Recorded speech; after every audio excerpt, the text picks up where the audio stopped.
Soy Alfonso Zamar y esto es Psicología y otros fenómenos. Decía Elizabeth Ascon que una acción es intencional si la pregunta por qué tiene aplicación. La conciencia no es un recipiente vacío que tenemos que llenar, sino un acto que se dirige hacia algún objetivo. La sociedad occidental confunde el personaje, es decir, el ego, con la esencia, que es el yo o la integridad. Se nos enseña a alimentar el ego e ignorar el yo integral, lo que genera insatisfacción y sufrimiento. El ego es el cuerpo del deseo y la necesidad. Es la parte que fragmenta la realidad para poseerla. Se apega al deseo porque cree que es un ente separado, que necesita llenarse con objetos, estatus y seguridad. Es la máscara social que está sujeta a las demandas del entorno y a la búsqueda de aprobación. El yo, sin embargo, es la integridad que surge de vivir en el centro del círculo, mientras el ego gira en la periferia. En el centro no existe fricción. Los pensamientos y las acciones están alineados con los arquetipos del amor, la belleza, el bien y la justicia. La alineación consciente con el flujo natural y los arquetipos es la intención que dirige los pensamientos. Es la acción sin esfuerzo, donde la voluntad individual no intenta imponerse sobre el orden natural. Aunque es un acto de presencia consciente que nos impulsa hacia el cambio y la evolución, no resulta fácil combinar la atención consciente con el sufrimiento, la necesidad y el deseo de la vida diaria. La vida en el sistema capitalista incluye dolor, pérdida e insatisfacción constantes por la posesión de las cosas, las personas y las ideas y pensamientos del ego consumista. El dolor es inevitable, pero el sufrimiento es opcional. El sufrimiento es resistencia mental al no aceptar lo que sucede y desear que fuese diferente. La intención no es un simple acto de la voluntad o del ego, posee una fuerza energética presente en la naturaleza que podemos utilizar para salir del ciclo permanente de sufrimiento e insatisfacción. Es una fuerza que se vincula con la realidad subyacente, un campo de energía donde lo físico y lo psíquico desaparecen. Es la fuente unificada de la que emergen los arquetipos esenciales: el amor, el bien, la belleza y la justicia. Debemos tener en cuenta que no existe un pensamiento vacío. Si pensamos, pensamos en algo. Si amamos, amamos a alguien. Y si tememos, tememos a alguien. Y que los pensamientos pueden ser pasivos, que obedecen a estructuras profundas de la psique y que funcionan como un piloto automático. Actúan como reflejos superficiales de creencias fundamentales sobre nosotros mismos, los demás y el mundo.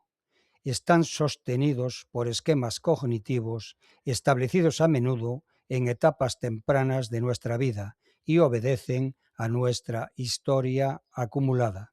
La mente conecta ideas sin que nosotros lo decidamos, obedecen a hábitos de inercia y disparan pensamientos automáticos negativos que el ego no puede controlar. La naturaleza es imparcial y creativa. No juzga si lo que pensamos es bueno o malo para nosotros. Simplemente responde a la energía de nuestros pensamientos. Es como un espejo que nos devuelve la energía de nuestros pensamientos. Si tenemos pensamientos de escasez, de miedo o de culpa, nos alineamos con esa frecuencia y la naturaleza se manifiesta a través de la escasez, el miedo y la culpa. Afortunadamente, los pensamientos también pueden ser activos, es decir, actos de la voluntad consciente que reclaman el control de la intención. Podemos convertir nuestros pensamientos en actos de la voluntad consciente y utilizarlos como herramientas de autogestión intelectual y ética que nos permitan dirigir la atención, evaluar las opciones y dirigir las acciones futuras. Pensar activamente es una forma de dirigir nuestra atención consciente hacia la fuente del amor, la belleza, el bien y la justicia, para vivir en armonía con la naturaleza. El amor no es solo un sentimiento, sino la fuerza más potente que existe para sacarnos de la negatividad pasiva. Disuelve la resistencia y expande la vida. Es el rostro de la intención que nos permite salir del aislamiento de nuestros pensamientos negativos para abrirnos al otro. La fuente de la belleza emerge cuando desaparecen los deseos del ego, las necesidades creativas por el sistema y el sufrimiento. La belleza no es solo contemplación, sino afirmación de la vida, una forma de voluntad que se impone a la realidad para transformarla. La fuente del bien es el gran enigma de la ética. Su origen no procede de la razón instrumental burguesa. Así como el sol permite ver las cosas, el bien permite a la inteligencia comprender la verdad. El bien existe por sí mismo, reside en la intención del pensamiento, pero debe ser descubierto por nuestra voluntad para alinearse con él. La fuente del bien es la felicidad y la plenitud.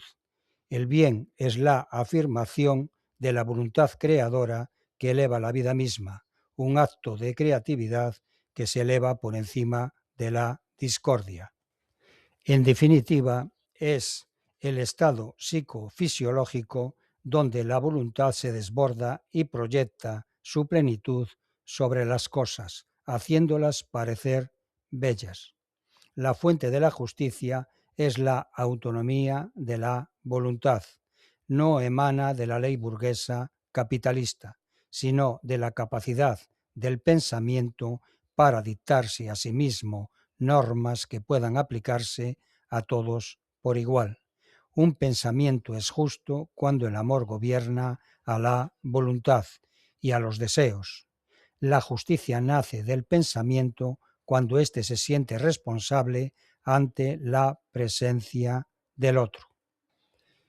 Es un acto de voluntad que decide limitar su propio poder para dejar espacio al derecho del prójimo. La fuente de esta limitación es el encuentro con el otro. Limitar el poder es un acto de justicia, es abrir un espacio a la vida sin sometimiento y sin alienación. La voluntad de dominio se detiene. Sin el impulso de control y manipulación, permitimos que se despliegue el orden natural de la existencia. La intención dirige la acción, lo que sitúa el pensamiento en el puente entre la voluntad y la realidad. En filosofía y psicología, esta conexión es la que convierte a la intención en el timón de la voluntad. De tal forma, la acción no comienza, sino en el telos, es decir, en el fin, el propósito o la meta. Es lo que da sentido al engranaje de voluntad, pensamiento e intención. El telos conecta la voluntad con la creación del orden a través del amor, la belleza y la justicia.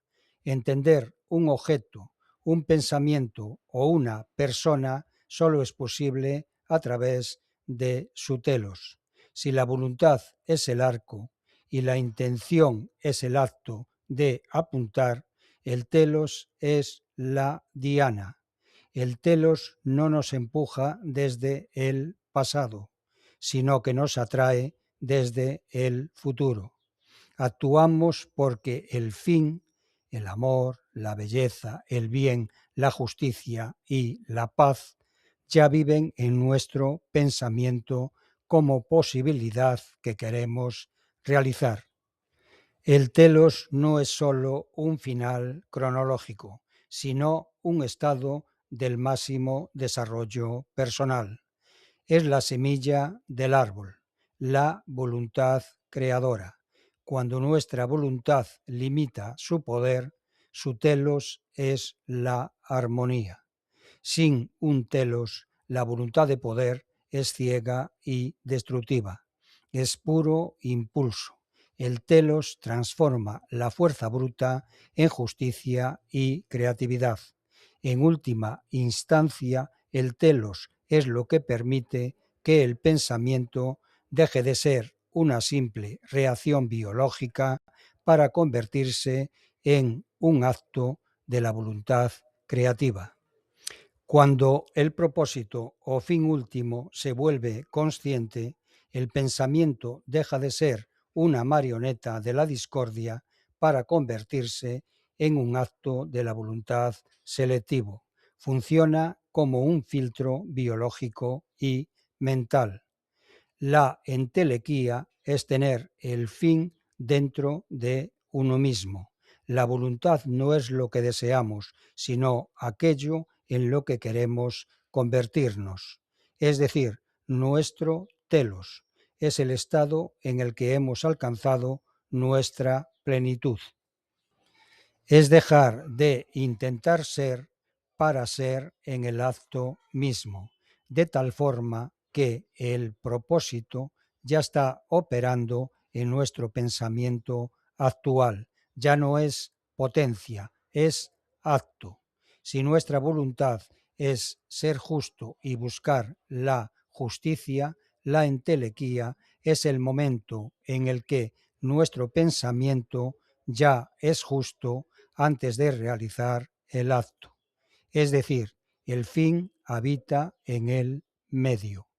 La voluntad no lucha para alcanzar el amor, la belleza, el bien o la justicia, sino que las despliega porque ya las llevamos dentro de nosotros mismos.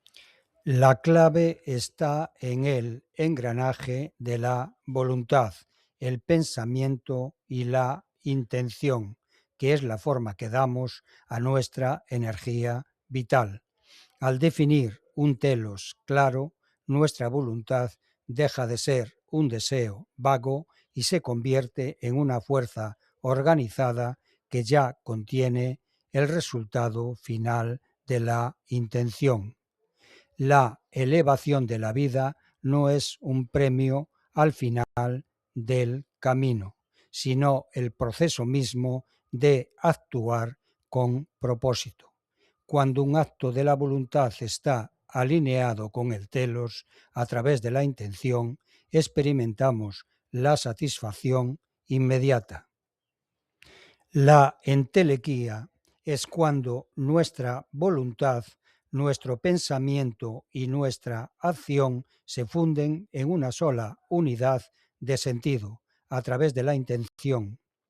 No hay distinción entre lo que queremos y lo que hacemos. La atención deja de ser un radar errante para convertirse en un acto de voluntad sostenido. La atención plena no es solo relajación, sino disciplina para mantener vivo el telos a cada instante.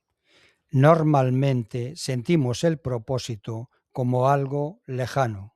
Queremos proyectar amor, ser justos, crear belleza, etc. La atención plena atrae, por medio de la intención, ese querer que es futuro al ahora. Al poner la atención en el pensamiento presente, la voluntad decide que ese pensamiento ya debe contener la semilla del fin. No esperas a actuar para ser coherente. Eres coherente mientras piensas. La atención funciona como el vigilante de la puerta de la voluntad y la intención indica hacia dónde nos dirigimos una vez adentro. Al enfocar nuestra atención para dirigir nuestra intención, limitamos la energía que desperdiciamos en preocupaciones ajenas a nuestro propósito. La atención plena permite que el amor, la belleza, el bien y la justicia dejen de ser conceptos teóricos para convertirse en prácticas constantes. En definitiva, la atención es la herramienta que permitirá que la voluntad creadora deje de ser un arrebato momentáneo. Parafraseando a Elizabeth Anscombe, decir que no podemos hablar de deber si no entendemos qué significa ser humano. El deber moral y la obligación han perdido su sentido original y se han convertido en palabras vacías de contenido. Esto es todo por hoy. Gracias por escucharme y hasta otra.